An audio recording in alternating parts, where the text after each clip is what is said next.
All right, besties, welcome to the very first episode of Utopian Unraveled, aka the show where we take one look at the world and say, this can't be real life, but then remember, oh yeah, it is. I'm your host, Kiwi, and I'm going to focus on politics through a literary lens because, let's be honest, history tends to repeat itself. With that being said, let's jump right in. Today, I'm dragging something that needs to be dragged.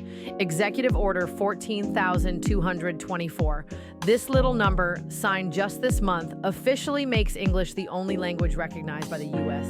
government. And if you're thinking, wait, what? That sounds super exclusionary. Ding, ding, ding. You are correct. Now, that's one way to kick off the new year. So let's unpack it and just for fun, compare it to the trial by Franz Kafka. I think it's important to note this was published in 1925. Like, oh my gosh, it's like we're regressing because let's be real, we are living in a full-blown dystopian novel at this point. The government just said, figure it out, babes. So what does Executive Order 14,224 actually do, besides proving that the government loves making life harder for anyone who isn't a native English speaker? Well, it basically revokes a Executive Order 2000 that required government agencies to provide services in multiple languages.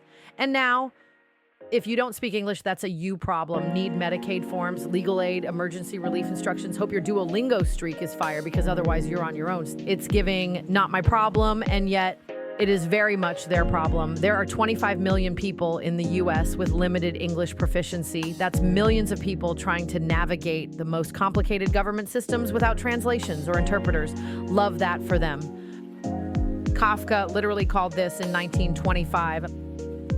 Let's talk about the trial by Franz Kafka. If you haven't read it, first of all, relatable. Kafka's writing is like a fever dream where you're constantly gaslit by the government. But in the trial, our main guy, Joseph K., wakes up one morning and, surprise, he's under arrest. Why? No clue. For what crime? No one will tell him. And as he tries to figure it out, he gets lost in a legal system that is intentionally confusing and literally never explains itself. Sound familiar? Because that is exactly what Executive Order 14,224 is about to do.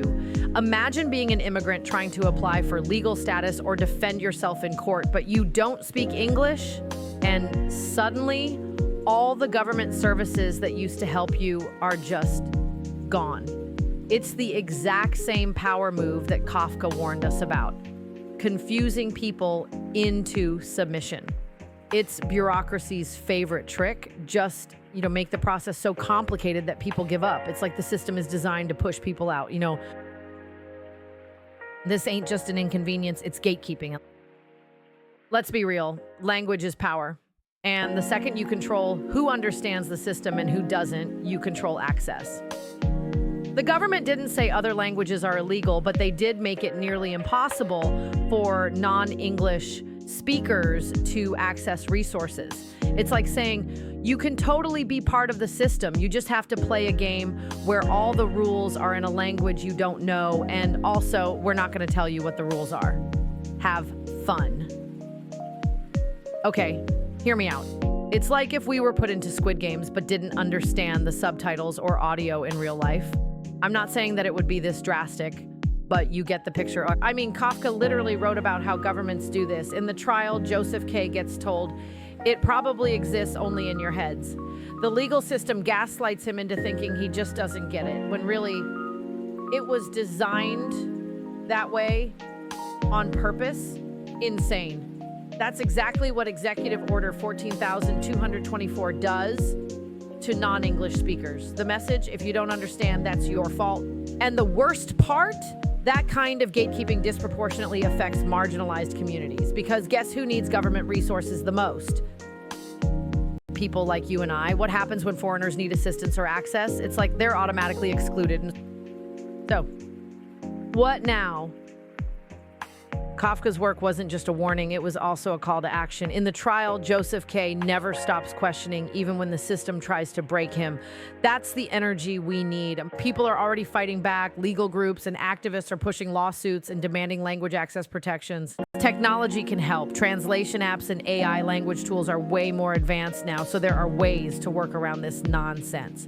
And honestly, the more people call out this BS, the harder it is for laws like Executive Order 14,224 to stay in place. Final thoughts before I log off. Listen, this isn't just about some executive order. It's about real people getting shut out of their own rights. And it's not even subtle. It's obvious gatekeeping. But the good news, the minute you recognize how language is used as a weapon, you also see how to fight back. So that's it for the debut episode of Utopian Unraveled. If you like this convo, make sure to like, subscribe, and stay tuned for future episodes. And remember, reading isn't just important, it's power.